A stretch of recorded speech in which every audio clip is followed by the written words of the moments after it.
Bonjour et bienvenue, c'est JC des Alexiens. Nous vous présentons aujourd'hui le tout dernier sorti de la gamme Xperia de chez Sony. Il s'agit du Xperia 5 modèle 3. Nous vous avions présenté déjà auparavant le modèle 2. Celui-ci est une version mise à jour, un peu plus puissante, on verra ça tout à l'heure plus en détail. Et c'est un produit que vous pouvez trouver sur internet à partir de 849 € environ. Alors au niveau des caractéristiques, il va faire 15,7 cm de longueur sur une largeur de 6,8 cm et une épaisseur de 8,2 mm sans prendre en compte les optiques. Il va peser 168 grammes, donc 5 grammes de plus que son prédécesseur. Vous voyez d'ailleurs les optiques. Ici, il y a 3 optiques de 12 mégapixels sur l'arrière. Vous avez également ici du NFC, le flash, des capteurs de luminosité. Donc vous voyez qu'il a une forme tout à fait standard. Il existe en noir et en vert. Et l'arrière, c'est du Gorilla Glass. Si on regarde plus en détail, vous voyez qu'il y a tous les boutons en fait sur la tranche droite. Ici, c'est le bouton pour l'appareil photo. Là, c'est l'assistant vocal. Ici, c'est la reconnaissance d'empreinte pour l'allumer directement. Et ici, c'est le volume plus, volume moins. De ce côté-là, il n'y a rien, hormis, et ça c'est quand même assez simple d'utilisation, le cache pour pouvoir mettre une double SIM. Donc c'est une double SIM hybride, ça veut dire que soit vous mettez 2 SIM, soit vous mettez une SIM et une carte micro SD jusqu'à 1 Teraoctet. Donc il y a quand même de quoi faire, sachant que de base, il a 128 Go de mémoire, ce qui est quand même assez limité, et 8 Go de RAM. Vous avez ici le port USB-C, et là vous avez la fiche jack 3.5, donc pour ceux qui veulent avoir un casque filaire, il n'y a aucun problème, sachant que c'est un téléphone qui est en ARS audio, à la fois avec ou sans fil, donc quelque chose de vraiment très bien. Au niveau de l'écran, on est sur un écran Full HD+, HDR OLED, donc avec une définition de 2520 sur 1080 pixels. Il a un ratio de 21/9, 6,1 pouces, ça veut dire à peu près 15,5 cm. Comme je vous l'ai dit tout à l'heure, en fait, il est en Gorilla Glass 6 et il est IP68, c'est-à-dire qu'il résiste à la fois à l'eau et à la poussière. C'est un téléphone qui embarque en fait le tout dernier Snapdragon 888, c'est-à-dire qu'il est 5G, bien entendu. Il a donc une connectivité Wi-Fi, une bibande 2,4 et 5 GHz. Et il est également Wi-Fi 6. Au niveau de la localisation, il a le AGPS, le GLONASS, le Beidou, le Galileo et le QZSS. Au niveau Bluetooth, c'est du 5.2. On a vu qu'au niveau des capteurs, bien entendu, il y a les accéléromètres et tout ce que vous voulez, mais il y a ici la reconnaissance d'empreinte qui marche plutôt bien, voire même très bien. Par contre, il n'y a pas de reconnaissance faciale. Donc c'est soit la reconnaissance de l'empreinte de votre pouce, soit des codes, soit des schémas, soit un mot de passe, mais pas de reconnaissance faciale. Alors il a également une batterie de 4500 mAh, plus puissante que celui de l'autre génération qui était de 4000 mAh. Là, vous allez pouvoir le charger à peu près 50% en 30 minutes. Mais pour une charge globale, c'est à peu près 1h15, 1h30. Il est livré avec un chargeur. Donc c'est un chargeur 30 watts. Il a également un kit main libre, que j'ai pas ouvert, parce que comme vous pouvez le voir, c'est vraiment pas de la haute qualité. Donc c'est un téléphone, comme vous voyez, qui a une taille relativement standard, une forme également relativement standard. Ce qu'on peut lui reprocher, c'est le fait d'avoir encore tous les boutons du même côté. Bon, là vous allez pouvoir prendre la photo directement, mais vous avez encore quand même pas mal de choses. Ici, là, vous pouvez appuyer sur des boutons sans faire attention, sachant que si vous voulez faire une capture d'écran, il faut appuyer sur le bouton du son bas et de l'empreinte digitale ou du bouton on-off et laisser appuyer. Et franchement, ça marche un coup sur 2 ou un coup sur 3 parfois. Ça, c'est un point qui aurait nécessité d'être amélioré. C'est un téléphone qui, comme vous pouvez le voir, fonctionne déjà sous Android 12, donc l'un des premiers actuellement à l'utiliser. Il y a quelques petits changements. Rien de particulier. La sous-couche de la marque reste toujours relativement légère. Vous voyez qu'ici vous avez également un certain nombre de raccourcis que vous pouvez modifier. Voilà. Vous avez également la possibilité ici de l'allumer, l'éteindre, etc. Forcer le redémarrage. Là, c'est la luminosité adaptative ou pas, à vous de voir, les paramètres. Et vous pouvez également, si vous le souhaitez, venir changer l'assistant vocal. Là, par exemple, on a mis, si vous laissez le doigt appuyé dessus, Alexa. Et vous avez également, comme on l'a vu ici, l'autre qui est Google Assistant. Si vous appuyez, mais il ne peut pas avoir les deux en même temps. Donc ça, c'est un petit peu dommage. Vous voyez qu'à l'utilisation, il est quand même relativement fluide. Franchement, ça rame pas. Il y a quand même ce qu'il faut dessous, hein, comme je vous l'ai dit tout à l'heure, avec le Snapdragon 888. On va parler maintenant de la partie audio. Et c'est un téléphone qui est vraiment très bien doté et qui va vraiment ravir un grand nombre de personnes. Tout d'abord, il prend en charge sans aucun problème la Hi-Res Audio, à la fois avec ou sans fil, donc il est Hi-Res Audio Wireless. Il prend en charge le 360 Reality Audio, qui est le format de la marque Sony, qui vous permet vraiment d'être immergé dans le morceau que vous écoutez. Vous avez l'impression que la musique vient de devant, de derrière, d'en dessous de vous, au-dessus, etc. C'est franchement quelque chose qui est vraiment très très bien. Il est également, vous l'avez vu là, compatible Dolby Atmos. Il prend bien entendu en charge le DSII Ultimate qui est aussi un algorithme et un procédé de la marque Sony. Il est également compatible audio aptX HD par Qualcomm. Et surtout, il est également doté de 2 haut-parleurs qui sont stéréo et qui vont vraiment vous permettre d'avoir un rendu sonore aux petits oignons quand vous allez écouter une série par exemple ou jouer à un jeu vidéo ou même écouter un morceau de musique. Et ce qui est pas mal également, vous allez voir, on va lancer un morceau.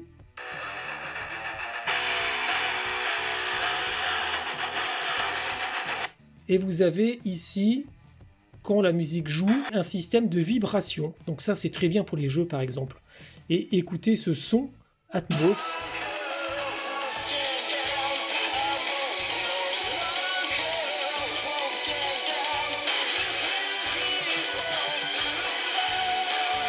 Et si vous décidez de faire passer le morceau en Ultra HD, bon bah là il prend en charge tout ce qui est possible, hein. En tout cas au maximum de ce qu'est capable de faire le fournisseur de streaming. Là c'est du 24 bits, 44,1 kHz, donc franchement nickel. Par contre bon effectivement le son et pas tout à fait le même quand même. Il vaut mieux l'avoir en Dolby.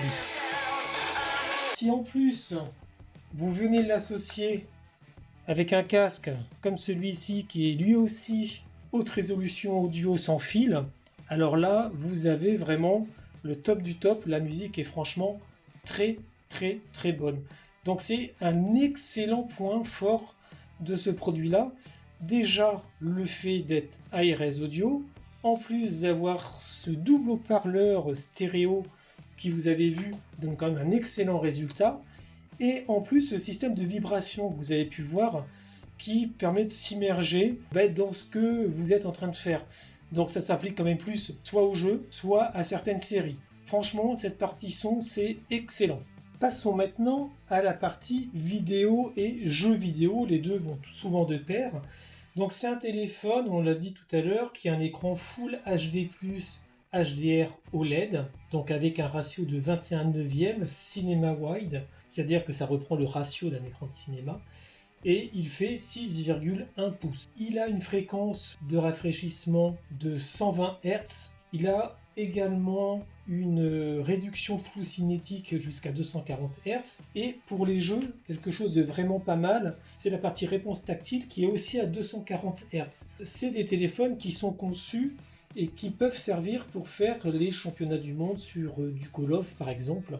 C'était le cas du 5.2, c'est toujours le cas de celui-ci, sachant que comme il est doté du Snapdragon 888, il peut faire tourner à peu près tout ce qui est possible, sachant qu'il a un processeur octa-core Cryo 680 qui va monter jusqu'à 284 GHz et son GPU, donc l'unité graphique, c'est un Adreno 660, 35% plus puissant que l'autre génération. Donc autant dire que pour le jeu, ça va être fluide parce que c'est un processeur qui est fait pour le jeu. Et vraiment du haut de gamme. Quand vous êtes dans les modes jeu, vous avez également la possibilité soit d'enregistrer vos parties, soit de gérer des priorités en fait pour pas être du tout embêté quand vous jouez, vous pouvez libérer de la RAM, pardon. Vous pouvez vraiment quasiment tout faire pour vraiment être au maximum de ce que peut faire votre jeu. Là, vous voyez que on peut privilégier les performances par exemple ou la batterie. Donc là j'ai mis performance. Vous pouvez faire du multitâche. Vous avez aussi d'autres accès rapides à différents secteurs et différents paramétrages. Donc c'est franchement quelque chose qui est pas mal si vous jouez vraiment beaucoup. Voilà, et donc là vous voyez, on va y aller, on va essayer de faire une petite partie, hein. Je vous garantis pas de gagner, mais en tout cas on va s'amuser.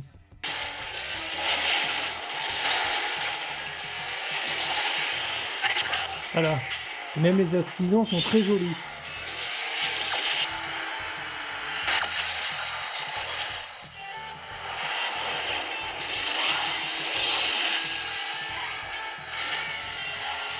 Et voilà, premier, mais j'ai pas fait exprès, promis.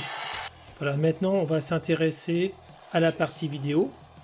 Donc bien entendu, vous mettez des films en 4K et ça marche quoi, c'est parfait. Vous voyez que la qualité est très bonne. Et on va essayer de voir, là il peut y avoir pas mal d'explosions, un peu de sombre, etc. pour voir si ça prend bien tout cela en compte. Et là, si vous mettez en plus les vibrations, eh bien ça vibre pas mal comme je vous l'ai montré tout à l'heure.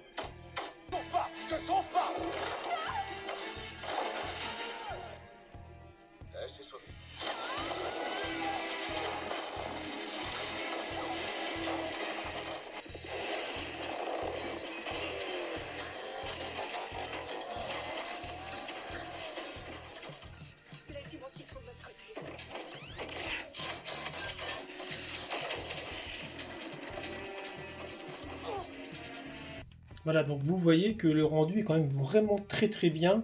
Là encore, il n'y a pas de dégradé de couleurs. Les couleurs sont franchement très franches, très nettes. Bon, le son est aussi excellent. Avec des films en 4K, des films en HDR, c'est franchement quelque chose qui est top.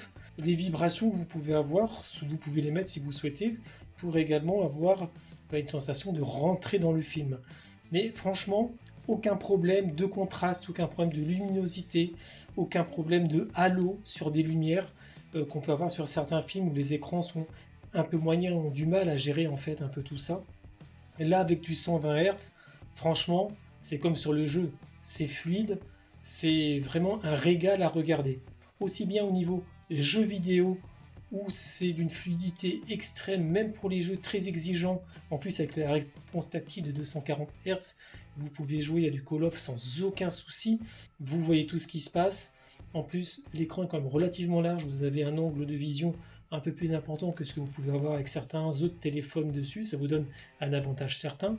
Au niveau du rendu, des couleurs, des contrastes, comme je viens de le dire, et de la luminosité pour les films, et prise en charge du 4K et du son Dolby Atmos qui peut aller avec, c'est franchement parfait.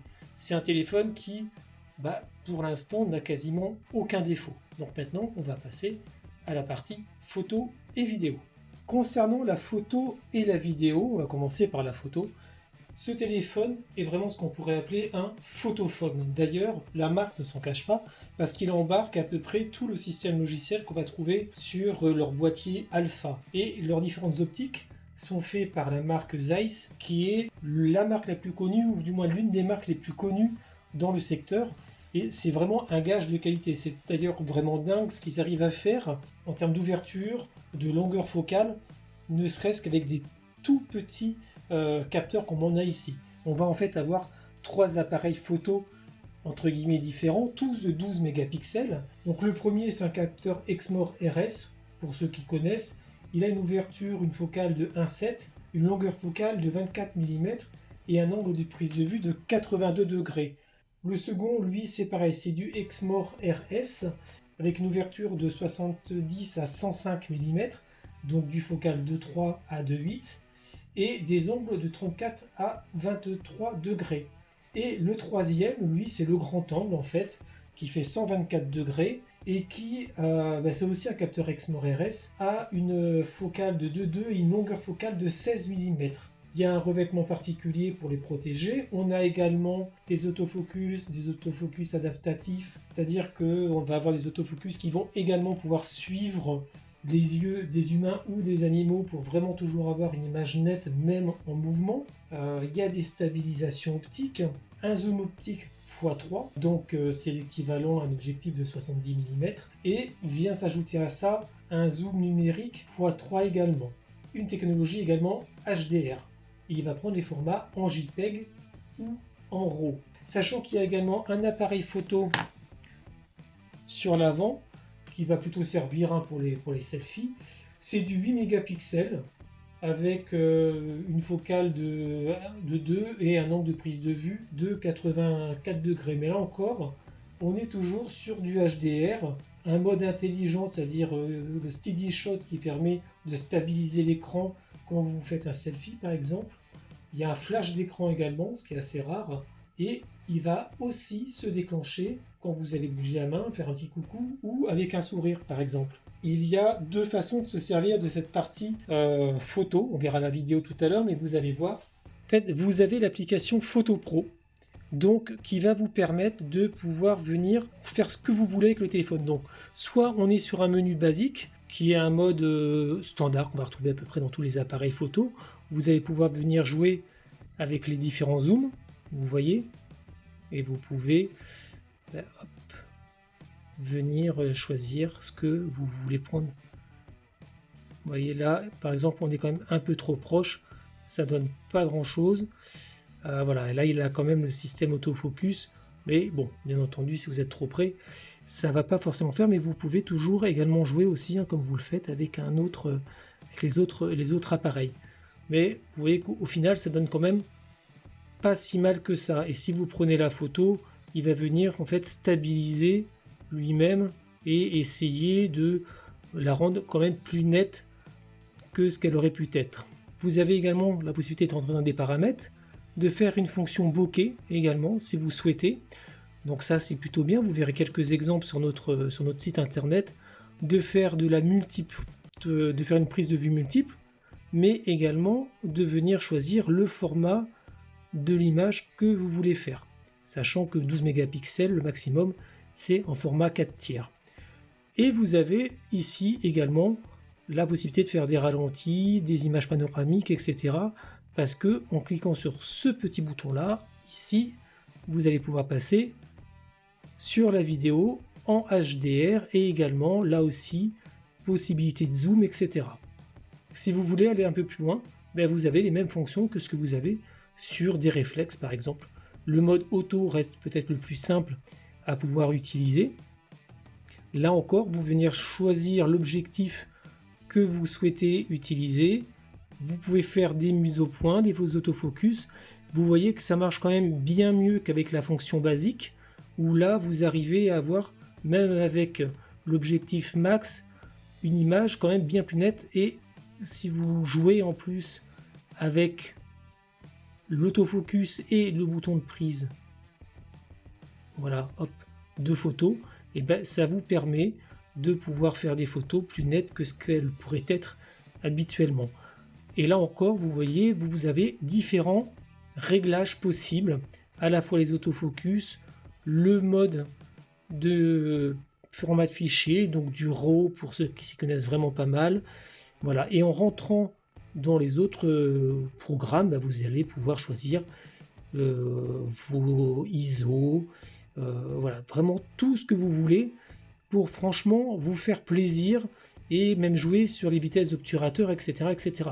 Donc c'est quelque chose qui fonctionne bien, mais autant le dire tout de suite, la plupart des personnes utiliseront clairement le mode basique parce que celui-ci est quand même bien plus facile d'accès et vous pouvez faire quand même à la fois et de la photo et de la vidéo rien qu'avec ce mode-là.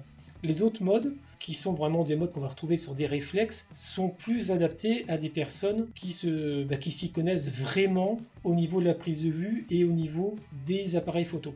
Si vous allez au niveau du menu, vous avez un certain nombre de réglages possibles, à la fois pour les photos, etc., les modes de mise au point. Vous pouvez faire à peu près ce que vous voulez là-dessus. Mais vous avez également la possibilité, si vous allez dans la partie vidéo, hein, c'est ce qu'on est en train de faire là, dans le menu, là vous venez choisir le type de vidéo que vous pouvez prendre. Donc ça va du HD au 4K, avec également, bien entendu, le nombre d'images par seconde, qui va dépendre de la taille de la vidéo que vous allez choisir, hein, d'une manière générale. Il y a les stabilisations, il y a vraiment tout ce que vous voulez faire avec. Donc même avec cette partie-là, c'est franchement déjà plutôt bien. Et les personnes qui veulent pas vraiment s'embêter pourront faire de très jolies photos rien qu'avec ça. Donc là, franchement, ça vaut quand même déjà le coup. Mais c'est vrai que il va plutôt s'adapter et plutôt être adapté aux personnes qui veulent avoir entre guillemets un réflexe de poche. Il y a également une autre application qui est à peu près la même, hein, mais pour la partie prise de vidéo qui s'appelle Vidéo Pro. Et là, c'est la même chose. Vous allez pouvoir choisir votre type de résolution, le nombre d'images par seconde. Également, vous voyez la luminosité que vous voulez mettre à votre vidéo, par exemple. Voilà, c'est quand même les mises au point automatiques, la chaleur des blancs, si c'est nuageux, si c'est fluorescent, si c'est automatique. Vous pouvez faire vraiment ce que vous voulez dessus. Et là encore, c'est quand même quelque chose qui n'est pas franchement facile d'accès pour les personnes qui ne s'y connaissent pas vraiment. Et pour le coup, par contre, une fois qu'on l'a bien pris en main, vous pouvez vraiment vous amuser. Mais là encore, plutôt pour les personnes qui s'y connaissent ou les vidéastes amateurs. Donc on peut vraiment dire effectivement que ce téléphone est un photophone qui va ravir les plus exigeants, mais également ceux qui veulent pouvoir faire également de très jolies photos sans forcément y connaître grand chose, parce que la partie de base, ce qu'ils appellent base au niveau de la fonction photo, permet vraiment de s'amuser. Par contre, attention, pas de possibilité de faire de macro, ou en tout cas pas simple et pas joli. Attention aussi, en faible luminosité, il montre ses limites, hein. Il s'en sort bien, mais c'est pas non plus exceptionnel. Après, il faut rentrer, pour le coup, par contre, dans les paramètres pro, pour vraiment réussir à en tirer le maximum. Au niveau des vidéos en 4K, elles sont parfaites. Je vais vous en mettre un exemple là juste après. Et en plus, vous pouvez même le mettre dans l'eau. Et vous allez voir que j'ai fait un exemple pareil. Donc là aussi, c'est aussi un très gros point fort de cet appareil. Même si ça aurait pu être encore un peu plus simple d'utilisation, peut-être un petit peu moins axé entre guillemets sur les amateurs éclairés, et à être encore meilleur, ou du moins plus simple là aussi en termes de réglage pour la partie photo nocturne, parce qu'il n'existe pas à proprement parler en fait de mode nocturne.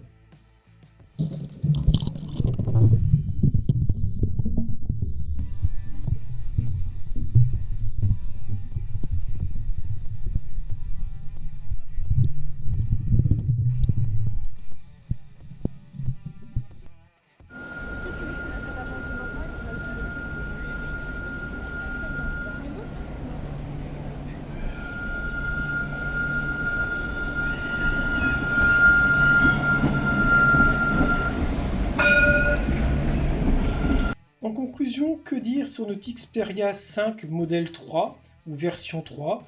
Eh bien écoutez, c'est un excellent produit qui va vraiment ravir à la fois les personnes recherchant un téléphone pour le gaming, à la fois pour les personnes recherchant un téléphone pour la photo ou la vidéo, donc un photophone, à la fois les personnes recherchant un téléphone pour écouter de la musique. Il est très polyvalent. Par rapport à son prédécesseur, il est plus puissant, donc encore mieux adapté au jeu grâce au Snapdragon 888. Bien entendu, il est 5G, il y a pas mal de paramétrages qu'on n'a pas vu, comme le double écran, les choses comme ça, mais bon, maintenant c'est des choses qu'on trouve un peu partout. Il tourne sous Android 12. Au niveau de la fluidité de l'écran, il n'y a rien à dire, 120 Hz, la luminosité est très bonne, les contrastes également sont bien marqués. Ça veut dire en fait que pour la partie cinéma, et ben là franchement, vous allez vous faire plaisir, d'autant qu'il est doté de haut-parleurs extérieurs en haut et en bas, plus un système de vibration en lien avec le son qui vous permettra de vous immerger dans les films et les séries que vous regardez. Également pareil pour les jeux. les jeux en 120 Hz sur un écran 21/9 avec un taux de fréquence tactile de 240 Hz, voire même des fois des taux de rafraîchissement pour certains jeux à 240, c'est franchement parfait. C'est un téléphone qui est fait pour le gaming et le gaming de compétition. Au niveau de la partie son, c'est un téléphone qui est audio HD avec ou sans fil, qui prend en charge le 360 Reality Audio, qui prend en charge Dolby Atmos, enfin à peu près tous les formats qui existent et en particulier les formats haute définition. Bien entendu, si vous utilisez un casque en particulier, eux aussi ARS Audio Wireless, alors là, vous êtes vraiment dans un autre monde et c'est franchement une expérience sonore extra. C'est un carton plein. Au niveau photo et prise de vidéo, on est toujours sur de l'excellente qualité avec tout ce qui est optique Zeiss. Ça se voit. Franchement, on a un téléphone qui fait de superbes photos, très nettes. Elles sont limitées à 12 mégapixels. C'est vrai que Sony fait pas la course à ce qu'on peut avoir avec certains concurrents qui sont à 64, à 128, etc. Avec des photos qui pèsent des tonnes d'octets et au final, des fois, pour une qualité qui n'est pas flagrante. Si on n'y connaît pas grand-chose, on utilise la fonction basique, mais on peut être parfois vite limité pour les photos dans une ambiance sombre ou si on veut faire des petits effets particuliers. C'est vrai qu'à ce niveau-là, on a peut-être moins de choses que ce que proposent les concurrents de base.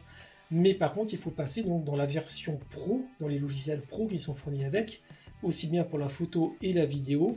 Et alors là, vous pouvez faire tout ce que vous voulez. C'est vraiment ce qu'on retrouve sur les hybrides de la marque Sony. Par contre, attention, c'est pas simple d'accès, il faut y passer du temps. Mais une fois que vous aurez compris comment ça fonctionne, alors là, on vous arrêtera plus parce que c'est un vrai photophone. Et donc là, les gens qui recherchent ce type d'appareil seront aux anges. Les vidéos en 4K sont aussi d'excellente qualité, de même que les ralentis qu'on peut faire qui donnent vraiment très bien comme vous avez pu le voir. Bien entendu, il n'a pas que des avantages, même s'il en a beaucoup. Il a des inconvénients, par exemple l'autonomie, malgré sa batterie de 4500 mAh, il arrive quand même à se décharger assez vite. Alors vous pouvez éviter d'avoir le 120 Hz en permanence, vous pouvez avoir un mode stamina, etc.